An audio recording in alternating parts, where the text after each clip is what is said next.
Baba gaafin kee gaafii hawaasa hundaati jechuu jedheetini yaada inshaallah. Gaafii obboleessa keenya tokkotu waa'ee quraana irraa nu gaafate. Barataa jedhanii nama amantaa biraa wajjin dalagaa jedhe. Gaafii na gaafate quraanni keessan kun bakka tokko barraa'ee bu'e moo erga gabbu'ee barraa'ee quraana kan immoo eenyutu barreesse jecha rabbii namni barreesse moo rabbi barreesse moo ergama keessantu barreesse naan jedhee nu gaafate barfallaafu. Akka barattoonni keenya yoo gaafataman deebisuu danda'an inshaallah. Waan akkan keessan diinii guutuu diinii islaamaa kan irraa waan hafin kayoo namni gartanii isa qabate mataa ol qabatee deemu ta'uu isinirraa wayya. Bada hedduu qalbiin nu cabaa jira diinii keessanitti jaahila taatanii kadhannee wal barsiisaa jirra. Kadhannee guyyaan irraa gartee guyyaa gaafiif deebiiti. Maaliif namni miliyoona tokko as hin teenye?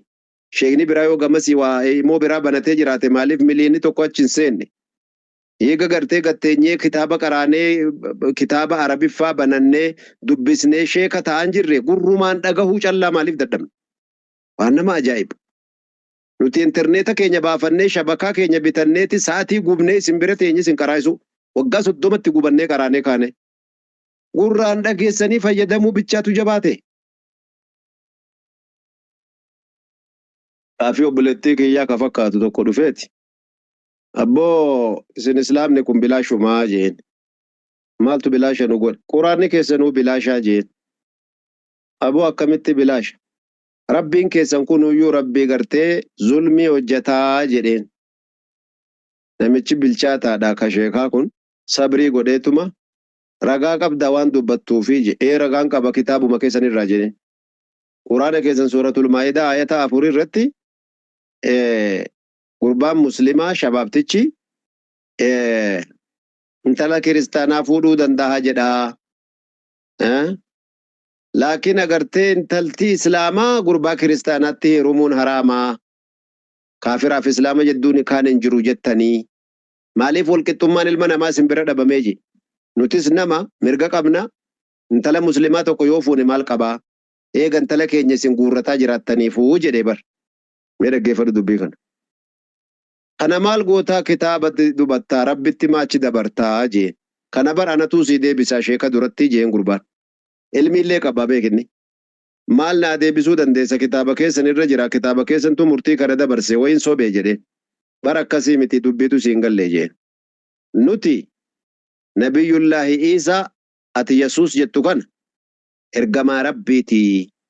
Ergamaa rabbiin ergatee ruuhullaahi wa rasuuluhu jennee amannee jennaan intala keessan gartanii kitaabummaan keessan nu hayyame. Quraanillee kanaaf nu hayyame. Ati Nabi Muhammaditti kafartee ennaan intalli keenya haraama sitti taatee jeen. Ati Nabi Muhammadiin in amantuumii jeen. Ani Iisaa keessan nabiyyi rabbiiti jedheetti amaneeti kanaaf intala keessan rabbi as nu guure. Ati immoo Nabi Muhammaditti kafartee ennaan qixaaxa saniifuu intala keenya jaanuu arguu hin dandeessu jeen. Namichi afaan qabatee achi bate. Aqliin akkas ijoolle. Agartaami. Quraanni samaa'itti katabame gad dhufe. Lafatti bu'ee katabame. Wanni anaaf si yaachisu jecha Rabbul Aalamiinaa ta'uudha. Nazala bihi ruuxul amiin alaa qalbika litakuuna min almunziriina je Rabbi. Jibriiltu gartanii qalbii kee irratti fidee buusee. Kanaafuu suuratul qiyaamaa keessatti Rabbi maal jeen? لا تحرك به لسانك لتعجل به إن علينا جمعه وقرآنه ثم إن علينا بيانه الله أكبر. نبي محمد كيا يو جبريل كيا قرآن كيا جتش كيا ست في دي چنقمته وجه قرأو داف جلاك أبچو دافي أكني قرأت أمام جت جلن چنقمين جين قلبي كيرت سيغا بوفنا إيغس يسومتو تر غده قرأ إيغا ديسا جين أبشر. Akkana jedhee dubbise akkaataa attaa itti suuta callisanii dhaggeeffatan akka kaasettaatti waraabanii qalbii kee irratti sii buufne jedhee bar. Allahu akbar. Eegasii rasuulli alayhi salaatu wassalaam akka hadiisa Bukaarii irratti isin hundi quba qabdan yeroo wahyiin itti dhufu lafa qorraa keessatti huurkata irraa bu'a jee rasuula rabbiirra hin hunnaani. Uggurraa inni ka'e waan Jibriil ammatti kennee ka'e nutti as qara'anii irraa katabnaa jedhe.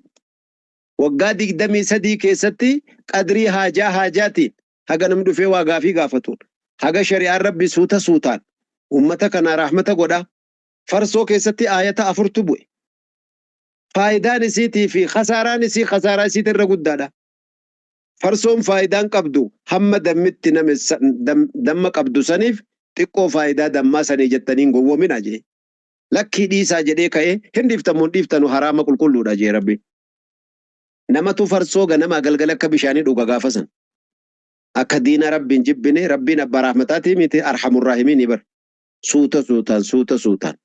Sahabtichi tokko maal jee jaa? Wallahi Rabbiin kun Rabbii dhuma guddaadhaa jee jaa. Maaliif jennaan? Osoo Rabbiin gaafuma ayata dura buusu fahal antum muntahuun dhiiftamuun dhiiftanu nuun jedhe hin dhiifnu jennaan jee Rabbii kan. Maaliif hin beeknu jee?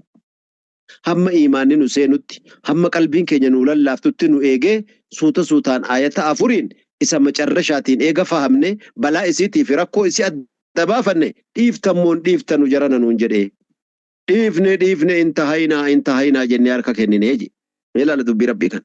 Bari ijoollee sinumatu waan barachuu dide malee shari'aan Rabbii barra waan hambifte hin qabdu bara. Yoo tokko takkaan isin zarazaree bara halkan guutuu isin bulchaa bara. Allahu akbar. Kanaafuu Quraanni Rabbii al tokkicha gartanii 30 gabbuus Rabbi ni danda'a.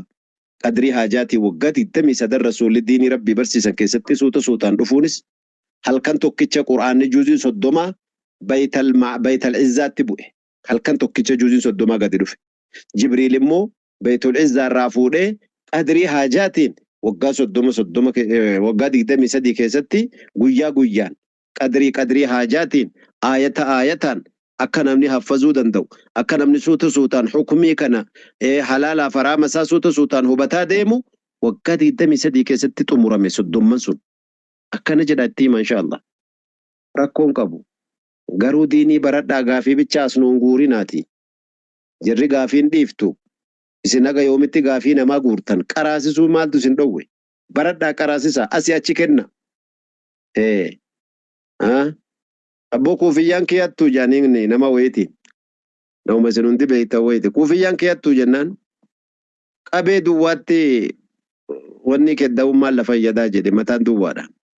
Namni mataa duwwaa argannaa waatti naqachuu jaallata. Maala yaanii hunda sitti guuruu jaallata. Mataa kan kee ilmiidhaan yoo guutte situ asii achi kabala malee gizee hunda si kabalaan taa'u namni akkas ijoollee tiyyaa. Ramadana keessa yeroo namni asirii nyaata jedhee hirribaa ka'u sa'aatiin 10 natti fakkaate takka taa'ee kee dhaqee asuura nyaatee kee rafee ka'ee kan subii salaata jedhee marsaa 3 sa'aatii mandaatee 10 natti fakkaate achi booda deebi'ee dhaqee nyaatee kee deebi'ee yeroo nan ammoo dhufe sa'aatii ilaalu sa'aatiin 12 Ramadana sana billeetumaan soomee leen kaffalamoo akkanuun godhe. Irraantis miti immoo waswaasiin. Namni gartee halkan se'ee gartee Ramadaana keessa yeroo fitriidhaas ta'ee yeroo gartee halkan keessa yoo nama fakkaatu hukumiin isaa gartee shari'aa keessatti lafa kaa'amee bilchaatee jira. Yoo gartanii Ramadaana maali halkan hin geenye jettee ofirraa gartee nyaatte rakkoon qabu jedhaniiru. Argitee shari'aa Rabbii keessatti wanni hundi gartee qajeelfamee jira jechuudha. Argitee kanaaf namni halkan se'ee nyaate homaa isarran jiruu jedhanii jiran ulamaan islaamaa jechuudha. Fatabayyana khilaafuhu jedhan. Agartee guyyaa seetee namni gartanii halkan seetee gartanii nyaatteemi se'aa kan keessaniini eegasii yoo gartanii ifa gale osoo hin beekin hin jedhin malee shari'aan Rabbii gartanii rakkoon qabduu jedha. Akkuma nama irraanfatee guyyaa nyaateetii jedhan. Argitee